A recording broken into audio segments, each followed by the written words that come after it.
Welcome to Loremen, a podcast about local legends and obscure curiosities from days of yore. With me, Alasdair Beckett-King. And me, James Shakeshaft. Now, James, you like pirates, don't you? Yes. Yeah, desert islands. Sure, I love them. Good sun, gold doubloons. Favourite kind of doubloon. Yeah, exactly. Well, this story has none of those things because it is set in the Scottish Highlands. Oh. But don't panic. It does offer grand theft cattle, 3 spotted trout, at least minimum 3. Nice. And a case of meowtony. Meowton. That's going to make more sense in a minute. I hope so. Come with me, James. Yes. To Argyll and Bute for Cuthbert Bede and the Kelpies of Kintyre. Hello there, James. Hello, Alasdair. There. Hello here. And there. And everywhere. We'll most see. places. A lot of places. Yeah, I am most places, yes. You might be aware that I was up in the old Scotland.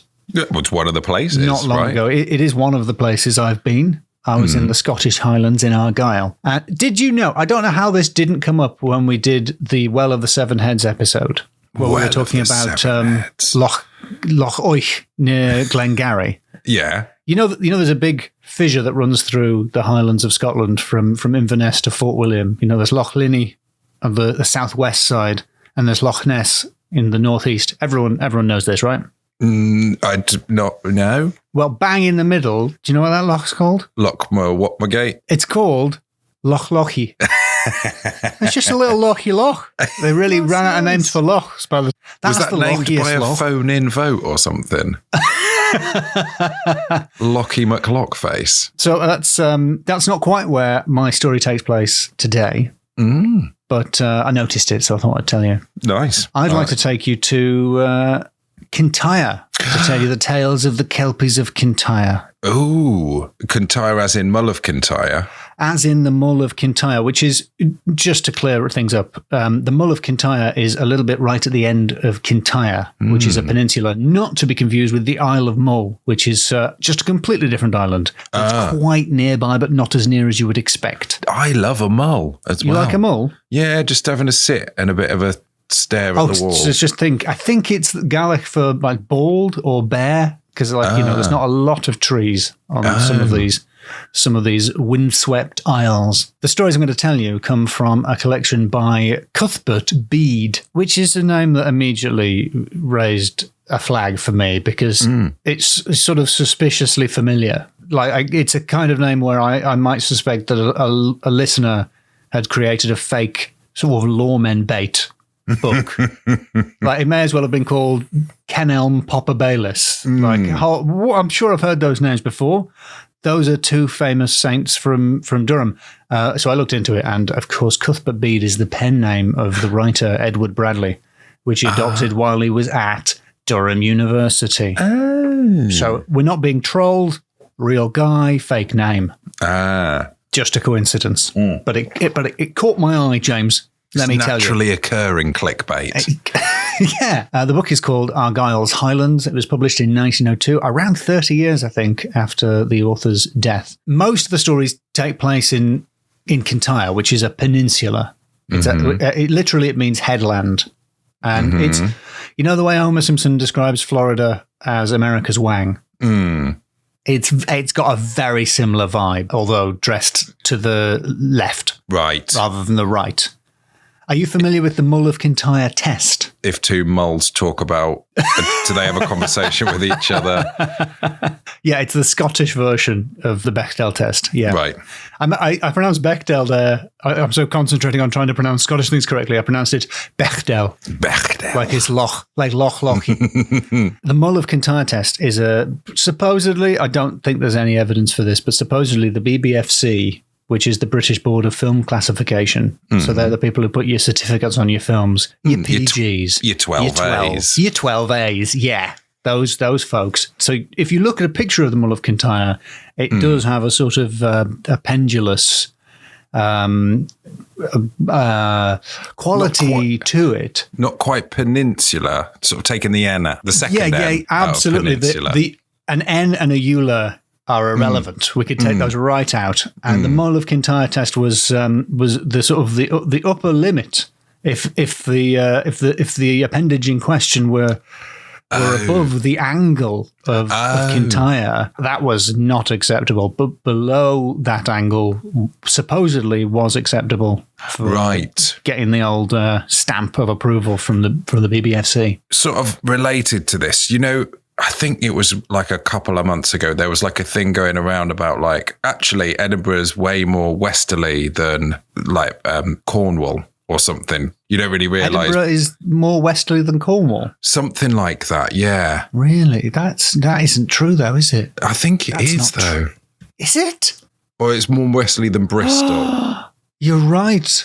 You're right, Edinburgh is more westerly than Bristol. That's it, is Bristol, and less westerly than Cornwall. But still, I'm impressed by it because the country leans. Yes. So in my head, it doesn't lean. Does the mull, does the mull angle take into account this? That is a really good point, actually, yeah, because if I tilt my head, that's a much steeper angle. That is offensive. It must be based on a normal hanging of the map, surely.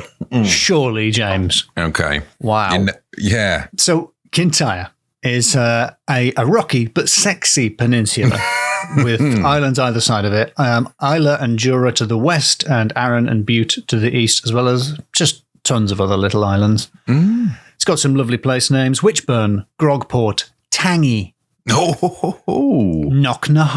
Oh, very nice. Which I think is some cartographer being surprised in the middle of naming Knocknahar. Or suddenly realising something. Yeah. Locky Lock. We had to run out, so we just named some locks quite quickly after that. And the book, from what I can tell, is mostly tales of piracy and clan warfare, centering almost exclusively around the theft of cattle. Sometimes sheep, and on one occasion a goat.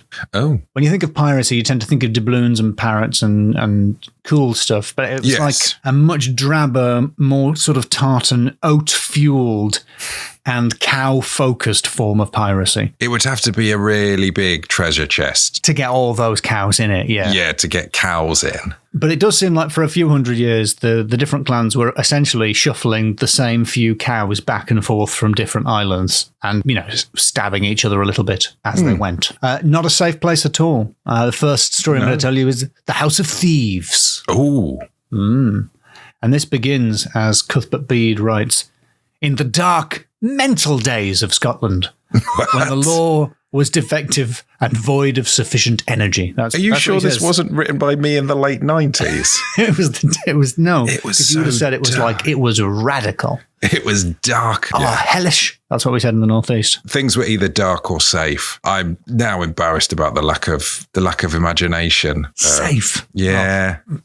Hellish in County Durham. That's good. That's a character. Yeah, that's like a Meatloaf album cover. Yeah. And that was for bad things, right? No, good. Yeah, it's like when kids today say hellish, they mean good. I was like, oh, that was hellish. If someone did a trick on a skateboard, I don't know. I wasn't really invited to those sorts of events. They probably did a really good yo-yo trick. Yeah. During one of the yo-yo if someone walked the dog, you'd be like, oh, hellish. If someone got Shimano gears on their bike. Oof. Oh, hellish. I suppose. Do you remember Shimano gears? I think there was a full year of my life where that was all anybody was interested in. They're all Shimano nowadays. It's the main brand of bike gear. Right, okay. Were they new to the Northeast? Up until that point, you just had to jam some dry leaves into the wheel? You had to take the wheel off, turn it over. That's a true bit of bike history. To change gears at one point, there were 2 gears and it was a cog on each side of the wheel. And you had to take the wheel off? And flip it over. I mean, what if someone's getting away? That's not ideal. Don't pursue them on a bike in a chase situation. No. I favour a milk float myself.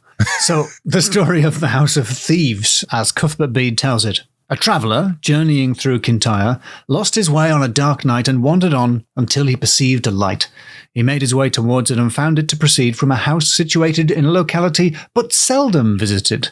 He ventured to ask a night's lodging, which was readily granted. He was kindly used, had plenty of fresh beef and mutton set before him, and a warm, comfortable bed furnished him, and the people were affable and kind. The traveller slept well, and in the morning had a good breakfast prepared for him before he set out. And that's the end of the story. That sounds lovely. 5 stars. No, it isn't the end of the story, James. I reeled you in. Oh, no. It does sound great. In fact, in a way, you're right. He gives those kind people an excellent review, because the next morning, he's already on his way. The sun's up. It's nice and bright. But who's this in the road in front of him? 3 strangers. And they ask him where he lodged the night before. And he says, a little house in the area. And the strangers tell him that house is a house of thieves and robbers. Oh. Yeah, and they demand that the traveller show them the way to the house so that they can be arrested. And the traveller refuses. Oh. Point blank refuses. Like you say, 5 stars. He's like, no, it was good there. And the strangers persist. They say, "They are the worst robbers in the country," said one of the men, pulling forth a pistol. "And it is necessary that we should apprehend them. If you do not show us the way to the house, we shall think you are in league with them, and we must take you prisoner." And the traveller said, "Then you may take me, for I will never betray men whose bread I have eaten." Oh, okay. And the strangers said, basically, you've passed the test. Oh, it was an elaborate double bluff. I'm very glad you said that, said the stranger, because actually, we're the robbers who you stayed with last night. See? You have saved your life. If you had betrayed us, we should have shot you dead. We are the robbers at whose house you lodged last night, and we have met you here in order to try you whether you had evil intentions against us, this being the easiest way of dealing with that situation that we could think of. Well, yeah, I mean, I can think of an easier way. What would you do, James? If I was the robbers in the House of Thieves, what would you do? I would say, no, sorry, we're full tonight. Oh, that's quite and good. Just simply not let him in. Simply not let him in. What about if you let him in and then put him to the test in the morning? That seems what would my test a little bit more convenient. The test is you quickly run ahead, but down a different glen, I imagine. Yeah. And then you pop out on the road and really hope that he doesn't recognize you from the day before. Well, what I've done is or that morning. I'm a thief. I've got a reversible kilt. That's really smart. Yeah. With like poppers probably. So you can just like, yeah, and swip it round. Straight back on. And they'll be like, this is clearly a different clansman. This is the reverse of the tartan you were looking at earlier. It's clearly a different tartan. Yeah, a bit of a weird line in Star Wars, that. Please move along. So he was all right. He got away. You have proved yourself an honest man, and now you can go on your way in safety. So it was a dangerous land, but not if you were honest. Although several people who are honest did die. So, your mileage may vary. What's more honest? Honestly sticking up for the robbers who are nice to you. If I was trying to catch a robber's house, you wouldn't come in with going, "Hey, I'm going to arrest and probably kill some people. Do you know where they are?" You just go, "Anyone know where to get a great breakfast around here?" I'm honestly not sure that would work for catching robbers either. Well, then it goes. Either of those are viable robber catching strategies. Oh, I had it in there. It was this house down the road. That's the House of Thieves, you mug. You're dead. Now, according to Cuthbert Bede, one stormy, rainsome night in Kintyre, a man named David Fisher met up with his lover, Jean McCallum, and basically all the Hepcats were there. Gersey Ferguson, Tam Neal, Daft Wattie the Piper. What? Et al. And while they were all drying out around a peat fire, they told stories of magic and adventure, one of which was the story of the water kelpie. Oh. Or, I'm trying to say it in Gaelic, Each Ushke, so that's horse water. So Eich is horse and Ushke is water. Right. Ushke, like whiskey. Ushke. Like whiskey. It's like saying whiskey, but when you've just had a bottle of whiskey. Yeah. What have you been drinking? Ushke. Ushke. U-I-S-G-E. Ushke. And Kelpie, I think Kelpies have come up in the podcast before. They're a kind of Scottish fairy/horse. So according to Cuthbert Bede, the fairies always had a great taste for beauty in mortals and were ever on the lookout for lovely girls. Which is, I don't think we would approve of the Kelpies' behaviour in this story these days, but it literally was a different time and also imaginary. So two things were different. So Jean sang a song in Gaelic, which tells the story of a water kelpie. It wasn't a Gaelic version of, he drinks a ishka drink, he drinks a vodka drink. Shapeshifting. Who's that again? What are they called? Was it Chumbawamba? Yes. It was Chumbawamba. Which is someone saying Chewits when they've just had a full packet of Chewits. So a water kelpie spotted a lovely girl, a beauteous maiden, walking along the seashore, according to Cuthbert Bede, and immediately fell in love. And he invited her down to his watery palace beneath the waves, and asked her to be his wife. And she was, frankly, a little bit curious. And so she let him take her under the waves and show the palace. And she was like, yeah, it's fine, but I want to go home. But he was like, well, you said you were going to be my wife. And she thought, no, I don't know if I really want to be married to a sort of a horse fairy who lives underwater. And so she came up with a little scheme. She said, oh, of course, I do want to stay here, but I need my spinning wheel. And my snorkel. And she was also thinking in her head, and also I've kind of got a boyfriend on the land, sort of a human boyfriend with legs and stuff. So he said, can I just pop back and get my spinning wheel? And he said, yeah, of course. And he let her go. He carried her up through the waves and placed her safely on the seashore. And there she was found by her lover, lying in a swoon. He took her to her home, and when she had recovered, she told him what had happened. He would not at first believe that she had really seen a water kelpie, but he afterwards believed it, for when she was his wife, every morning they found 3 spotted trout placed just outside their door, ready for their breakfast. It was the gift of the water kelpie, who had not forgotten his love for the maiden.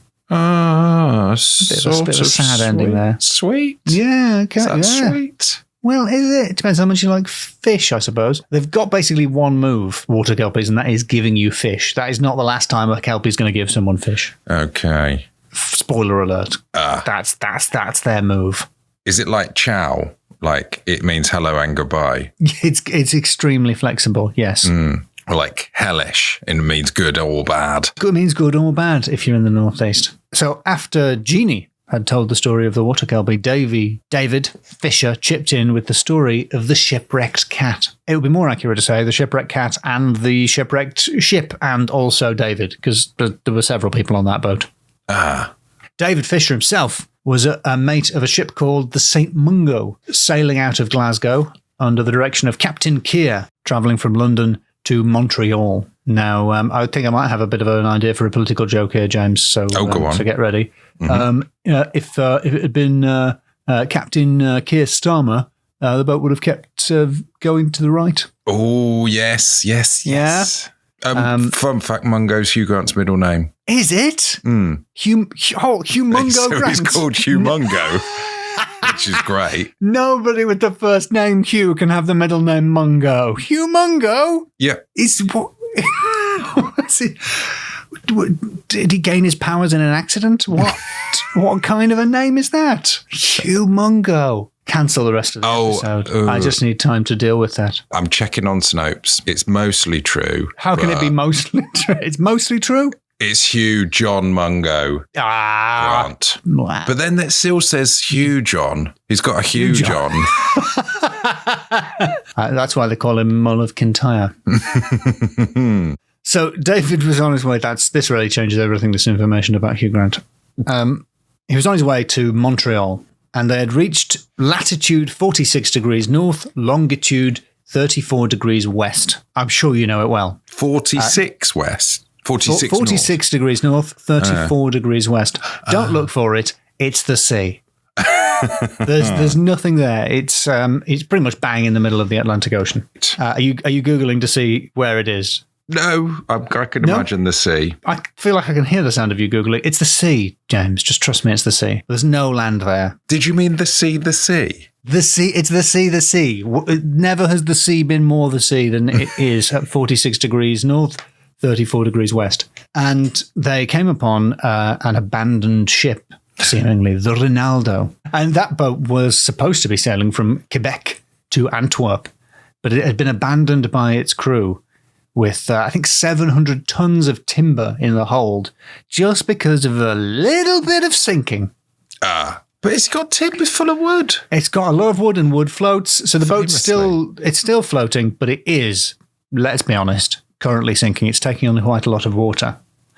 But 700 tons of timber, James. That, cha-ching. You can't just leave that in 46 degrees north, 34 degrees west to sink. And also, I told you the ship was abandoned. It wasn't abandoned. It was abandoned apart from a cat. Who presumably was by default the captain. Yeah, Captain Cat. Captain Cat. And according to David, it has often happened that when a vessel has been abandoned by her crew, a live canary, hen, or cat has been found on board, which has saved the vessel from being condemned as a derelict. So apparently they deliberately left an animal there, sort of vaguely in charge, but with no real powers. Because it's a cat. Well, that's what the cats want you to think. They're actually just like mass murdering sailors. Yeah. Yeah, basically it was the Demeter, but the cat had eaten them too fast. So they were barely out of Quebec before nobody left. Is the thing. It's the thing from the thing. It's the thing from the thing. That's not me not remembering something for once. That is a really easy film for people with bad memories. I think my nan must have been on about it all the time. A lot of actors she recognises from that film. That's what's his name out of the thing. Yes, it is Kurt Russell.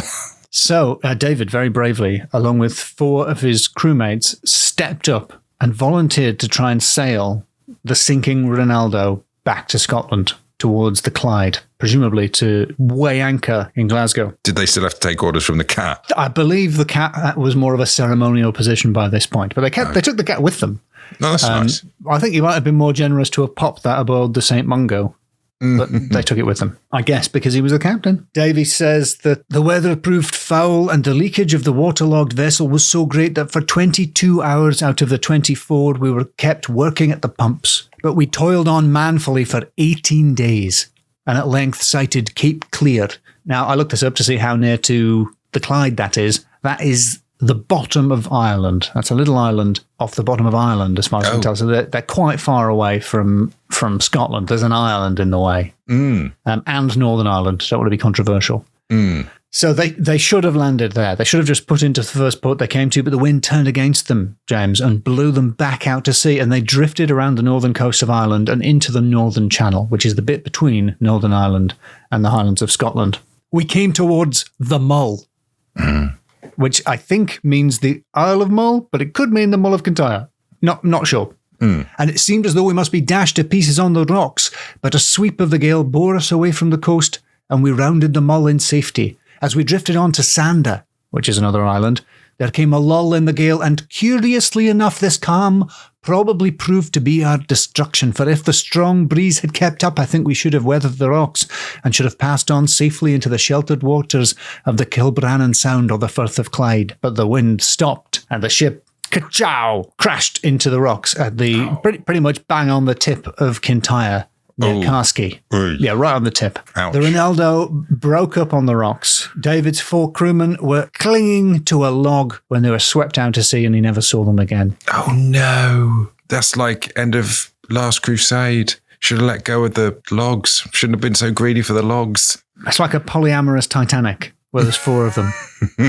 I'm like, it is quite a small log, actually. Fair enough. 4 seems a lot. On the night of the wreck, the cat seemed fully alive to the danger because he was the captain. You don't get to become a cat captain, not being alive to danger. He kept close to me, carefully watching my movements. When the hull smashed up and I leapt upon the floating log, the cat sprang up on my neck and there clung for life. Ooh. During the 5 hours that I was battling with the waves, she kept her position, and when for the 3rd time I was flung on the rocks and sank exhausted, she then probably had leapt ashore. There was a great confusion on shore at that moment, for the lifeboat, which had been brought from Campbelltown, was just being launched. My cat got away unnoticed, and I was afraid I should never see her again. But the next day, when I was awaking from my sleep, I felt something purring and rubbing around my face, and opened my eyes. There was my poor cat. In some way, she had traced me to Leffenstrath. And she stayed with him there for 3 days, and she followed him to Glasgow and later to Demerara, and finally ended up in the possession of David's girlfriend, Jean McCallum. Isn't that sweet? Oh, that's nice. Yeah, it's nice. The cat survived. Those 4 guys, dead. Yes, they should have grabbed onto that guy's neck. 700 tons of timber, That's gone. You're not seeing that again. Matchsticks. Basically, what they did was they found a cat in the middle of the Atlantic Ocean, and then 5 men risked their lives, 4 of them dying, to bring that cat to Scotland. It's a good cat, yeah. But of course, what? Cat drownings are not the only danger the sea presents. There are, of course, kelpies around, and I have one more kelpie for you. Oh, yeah. Before I pack my stories away. Mm-hmm. In fact, I have the story of the son of a kelpie. Son of a kelpie? So the name of somebody who is the lover of a kelpie is Lianan She. It means a fairy lover, basically. Oh no, this is a generic title. Yep, absolutely. It's not a single person. It's someone who loves a fairy. Ah. So had the woman from the first story stayed under the ocean, yes, we might have called her a Lianan She. Oh. But she escapes due to a clever story about a spinning wheel. So does Lian mean fairy or Lian mean lover? She, or Sith, Sith, we might say. Sheath means fairy. Ah, the Sith. Like in your Star Wars program, James. That George Lucas. What a cheeky so-and-so. Yeah. She or Shay. I'm trying my best to do the pronunciation correctly. So there was a kelpie in an inland lake in the Western Highlands who fell in love with yet another beauteous maiden. After which she started to feel a bit weird about it because he was sort of a magical fairy child, and she really wasn't keen on raising the fairy, and she tried to give it to the kelpie, saying maybe you should bring him up because he's quite weird. And he said to her, "Maiden decked with auburn tresses, take thy son to thy embraces, and each morning whilst I live, spotted trout to thee I'll give." Oh, hello. Yeah. And she was like, "Fair enough, I'll keep him then, as long as you're paying this sort of trout child support on a daily basis." He doesn't say how many trout, but we can only assume 3. It seems like the correct number of trout. Yeah. So the child was known as the fairy man, or, now this is a tricky one, I would have pronounced it Dove Sith, Dubh -Sith, but as far as I can tell, you don't pronounce the ends of the words. So I think the Gaelic for the ferryman, or I think it means black fairy, literally, or dark fairy. I think the correct Gaelic pronunciation will be something like do she. Oh. And you know what? He was. This little kid grew up to be nothing but trouble. Oh, really? Oh.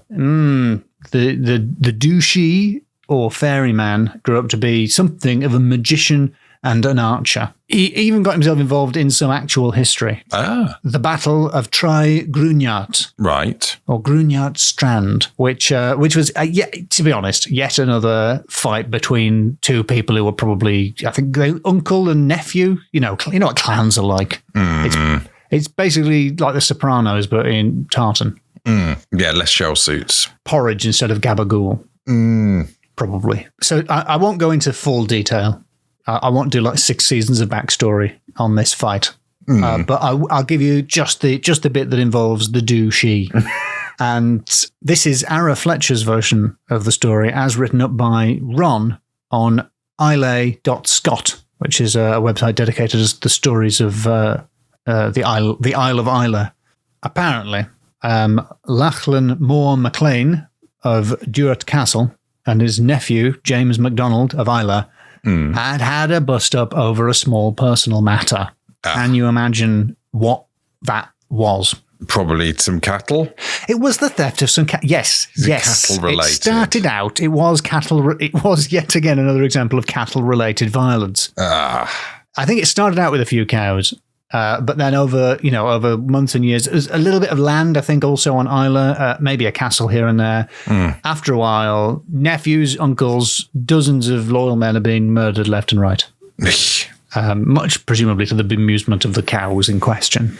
Finally, it came to a head with a battle on the Isle of Islay in Tray Grugnart, and the douchey, magician and archer, offered to help the big guy, Lachlan Moore MacLean. MacLean. Well, you're about to see actually less, quite a lot less MacLean. He's about to make a really big mistake. The douchey offers, I could fight on your side in this battle. And basically, Lachlan MacLean says, no, because you're like a horrible little magic man who nobody likes. So get lost. Oh, no. And he would live to regret that, but not for long. So basically, the douchey switched sides. And this is how Ron writes up the story. The hot August sun was blazing down on the fighting men, And during a lull in the battle, Maclean wanted a drink, and as his water carrier was empty, I assume water carrier is like a flask, not a person, he crossed over to the well. Removing his helmet, he knelt to drink. Oh dear. James, you and I, we've seen films. He hasn't seen Saving Private Ryan. He hasn't seen any films. He doesn't know that the very instant you remove your helmet. Yeah. He doesn't know, James. This was the moment she had waited for, and like lightning, he shot the bolt from his crossbow straight into the back of Maclean's neck at such an angle that the tip came out his eye. Ow. Yeah, pretty nasty. Which is not exactly how Cuthbert Bede tells the story, but the gist of it is the same. That the douchey struck the decisive blow in that battle and tipped things in favour of Jimmy MacDonald of Ireland. And so those, I should say, are Cuthbert Bede's stories, and that is the end of my stories of the Kelpies of Kintyre. Oh, that was a lovely set of stories. Thank you. Thank you. Would you care to score? Yes. Okay, let's go for it. My first category will be names. Now, you did sneak in an early name just for the... An early name? There was one name that you were just like, oh, Loch Lochy exists, by the way. Don't forget that. I just dropped a Loch Lochy in at the top. It was a lovely name. And could you please remind me of the names of the people at that party? I just want to hear them again. Of course. They were Jean McCallum, Gersey Ferguson, Tam Neal, and Daft Wattie the Piper. Daft Wattie the Piper. As well as David Fisher. Of course, David Fisher was present. David Fisher also present. Boring name. Daft Wattie the Piper. Daft Wattie the Piper. And then there was that douchey kid. The douchey. I mean, look, it's no Lucius Douches. He's never going to be the douchiest character we've met on the podcast. Or the Luciest. Neither the Luciest nor the douchiest. But the douchey, that is a good name.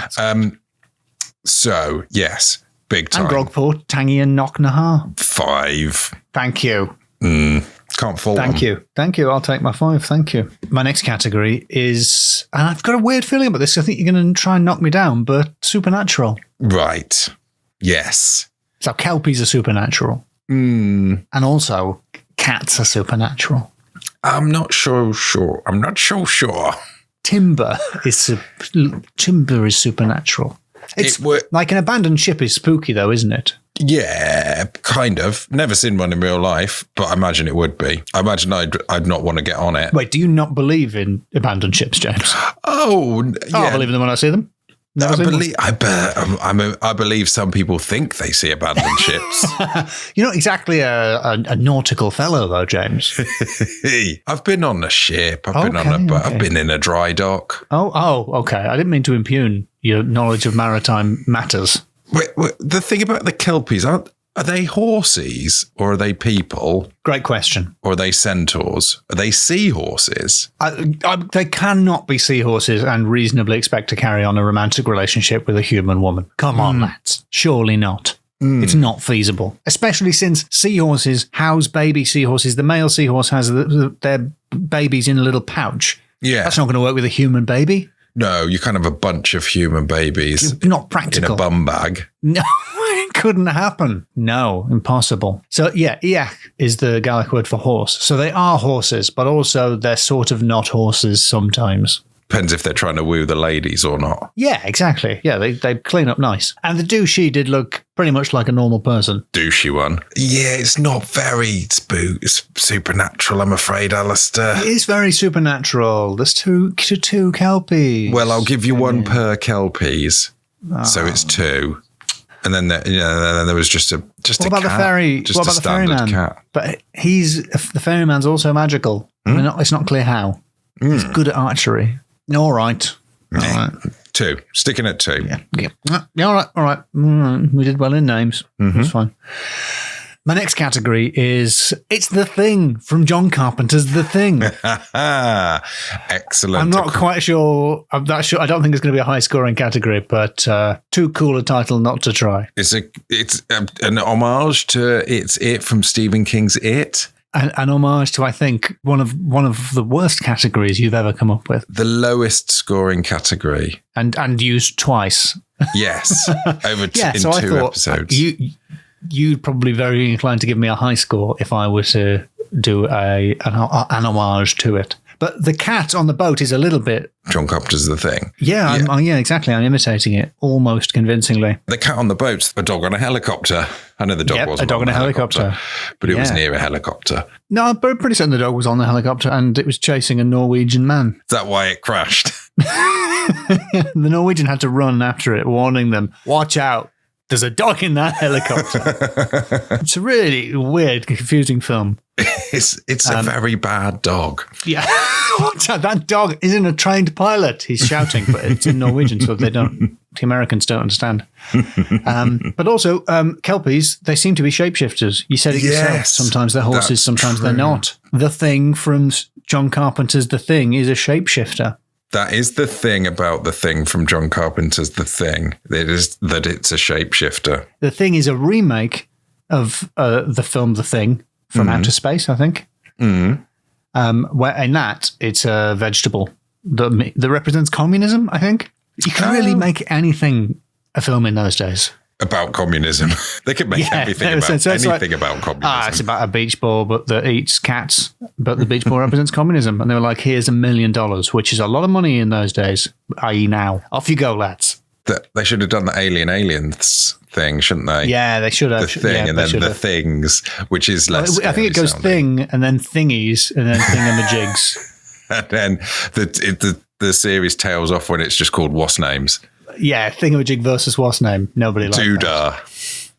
Thingamajig versus What's Name. Whoever wins. Summit. Easy to write, though. You got to give them that. The screenwriters did save a lot of time there. They just got a bunch of nanas in. But the stormy night in Kintyre. Yeah, they're all trapped inside. I think I'm inclined Daft to give Wattie's there. If it is even the real Daft Wattie, it's kind of spooky. Yeah, okay. I'm going to go for a 4 because I like the film The Thing. Great. I'm happy. I'll accept it, whether I've earned it or not. For my final category, I know you were quite impressed by that little bit of satirical wordplay I did earlier. Oh, yes. So get ready to make an effort to enjoy this in a similar manner. Fishy tales. Fishy tales, James. Fishy tales. Fishy, because there were there's quite a lot of fish in the stories. Oh, and it's a bit fishy, like I'm not sure it's true. Yeah, you're getting it. Yes, I see. So we've had minimum 3 or 4 fish a day. Probably 6 fish a day. A day. Multi-fish. That's a lot of fish. There's Where are you getting all these spotted trout from? Can't tell you. I know a guy. If he is a guy, I'm not sure that all of these stories happen. I don't know. David Fisher's story sounds a little outlandish. I feel like he might have exaggerated a bit about the cat. He might have beefed it up a little. He might have beefed up the cat a little bit. Yes, just a little bit to make it more exciting. Maybe these stories of the traveller and the Airbnb assassins. And that stinks. And what else stinks? Then. Fish does. Bad fish. You're right. This is a bunch of fishy tales. Yeah, 5. Got to do it. Oh, 5. Got to do it. All right, you do it. Okay. Well, it's very incredibly fishy. Yeah, on many levels. Yeah. I just didn't expect it, frankly, and you sort of caught me off guard. Also, you had at least 6 actual fish tails in there because they were giving out 3 fish a day. The tails of the fish. Yeah. So it is 5 actually. I'm gonna stop apologising. I'm going to take up space. I'm going to defeat my imposter syndrome and collect that 5. Cha-ching. Thank you very much. In the bank. You pop it in the fish bank. Yeah. Thank you. Well, thank you very much, James. You've given me fine food and a delicious breakfast. Yeah. Don't you dare tell anyone where I live. Your secret's safe with me. I'd literally die before giving you a bad review on Yelp.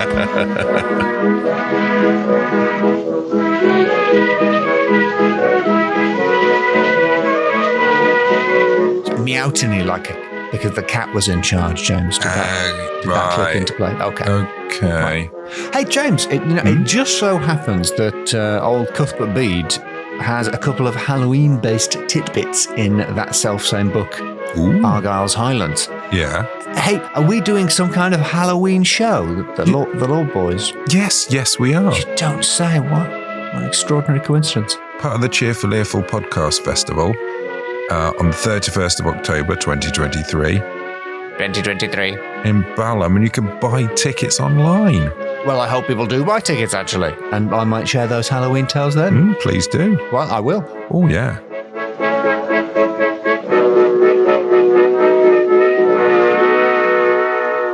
And they made a TV series. Is that the TV series? That was a remake. They were like, what if the thing had CGI instead of puppets? And everyone went, we wouldn't like that.